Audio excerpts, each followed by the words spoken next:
Hello, welcome back to AQS Inmate Call, the show where we bring real stories from Washington's correctional system into the light and help families navigate the maze that comes with supporting someone inside. I'm your host, Joel Wilborn. Now, today's episode is personal. I'm going to walk you through a recent experience I had with the Department of Corrections. Two denials, conflicting reasons, and a letter telling me I'd received no further replies.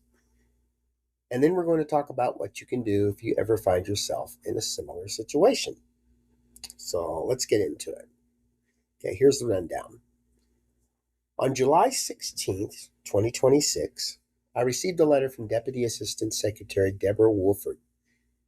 It said my appeal of a marriage request denial was invalid because the request was submitted back in 2024.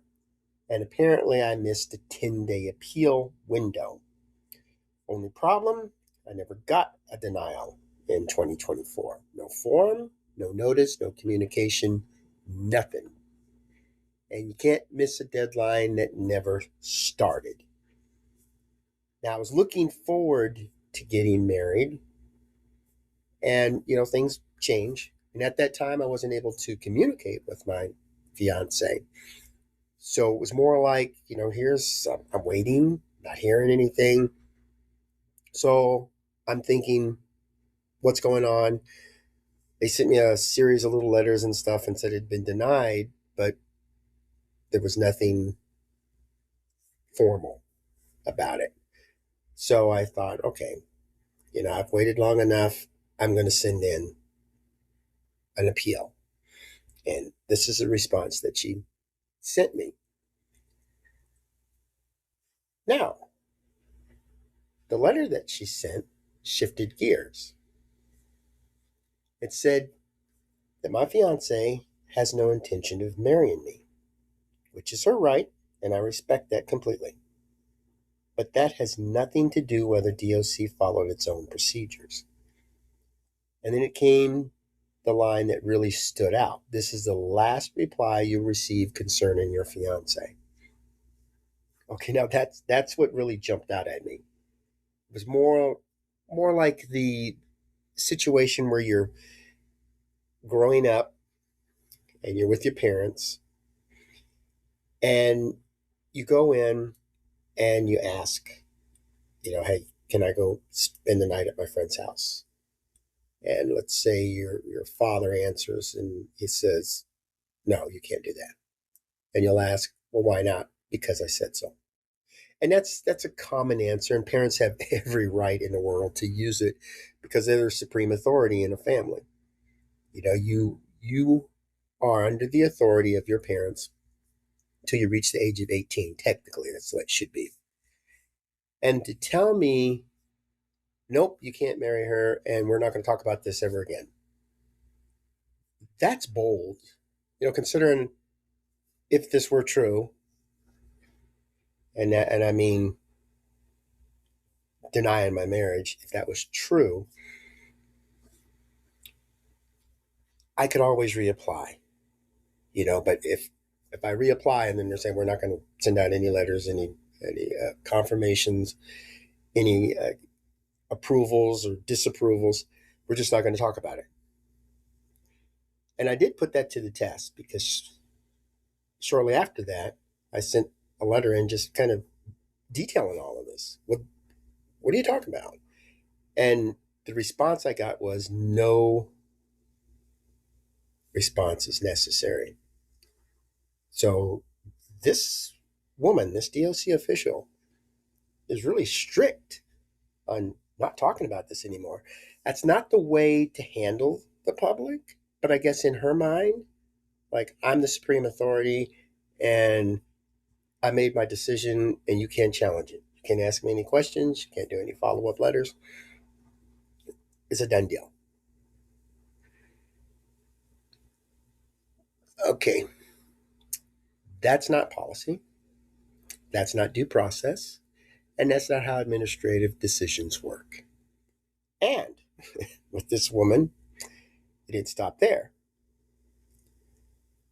Just 8 days earlier, On July 8th, I received a separate denial from Director Spooner. That one said I was a safety concern and had facilitated violations. This is why I couldn't visit my fiance. When I sent in an appeal, that was the answer. Again, there was no evidence, no incident report, no documentation, 2 denials, 2 different reasons, 0 proof. And both decisions affected my ability to communicate with someone I care about. And this is the kind of thing families deal with every day, and most people don't know what to do next. If you're listening to this show, you already know DOC decisions don't just affect the person inside. They affect the entire support system around them. When DOC denies a visit, blocks communication, or issues vague accusations, it can feel like you're powerless, but you're not. You have options, you have rights, and you have tools. And let's talk about them. Here are the steps every loved one should know when DOC issues a denial, gives conflicting reasons, or refuses to respond. These are practical, real-world actions, things you can start today. If DOC claims you violated a policy, ask for the evidence. Ask for dates, names, incident reports, emails, anything they relied on. Those of us out here in the free world, this is a little easy to do. It's not completely without issue, but it's easier to do than the people who are locked up. And the people who are behind bars, they tend to get blamed for something, present their evidence or present their appeal, and they're trying to do it without seeing the evidence that was used against them. Usually it's just word of mouth. If one officer says the inmate did it, then they pretty much lock him on that.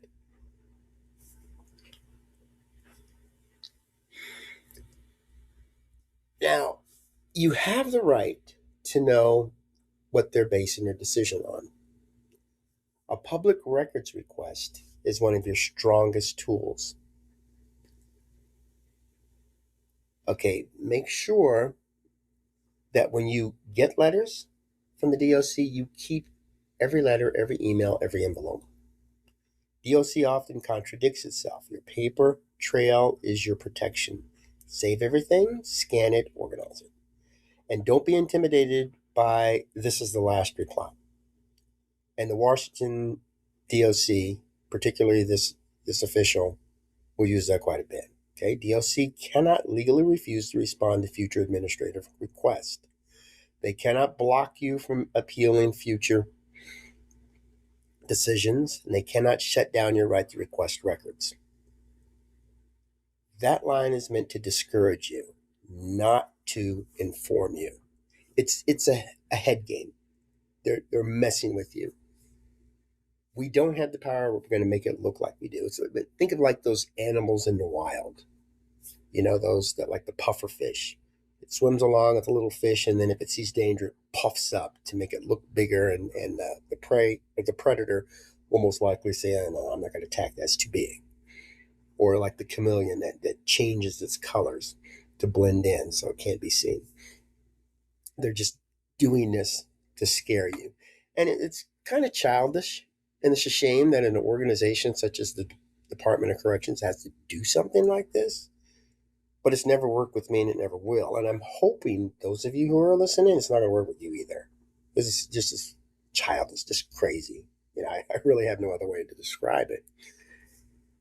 So here's another thing. You file parallel request. Don't rely on one channel. Send your concerns to the facility superintendent, the classification counselor, the corrections services unit, the public records unit, the Office of the Corrections Ombuds, OCO. Parallel pressure creates accountability. It's a great way to do a paper trail. I mean, if you're going to call, you can record the call. And if you're going to send out a letter, copy it. Send out an email, put yourself as one of the carbon copy carbon copy recipients. Keep everything, because they'll come back and they'll use that little line that, I had one official say, I never received it, then send it again. And you want your name known. Don't hide. And, if you have somebody that you trust that can help you out, and I've done that for people and I've had other people do it for me, put it in there. But don't lie about anything. If your friend is doing it, your friend signs it. Your friend acknowledges that this was something that was done on your behalf. That protects you if it ever goes to court. Okay, the fifth thing, stay calm, stay professional, stay persistent. DLC sometimes expects families to give up. Don't. You don't have to be confrontational. You just have to be consistent. And a simple thing is like, why won't you answer the question? What policy are you referring to? Where did you get this information? If you can't handle my concerns, who can? And just keep going. And you hear that a lot. You see the little poster, of the cat, I believe, hanging from a branch or something. You just don't give up. And their greatest weapon, I think, is the fact that people just give up. Even inmates give up. And, we're talking about some major issues here. And in many cases, like the case with Paula Gardner, it's your life.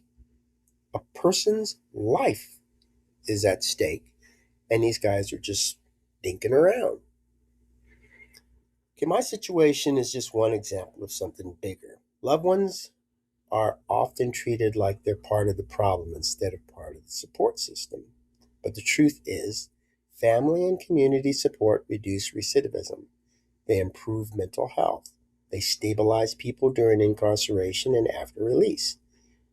DLC should be encouraging connection, not blocking it without evidence.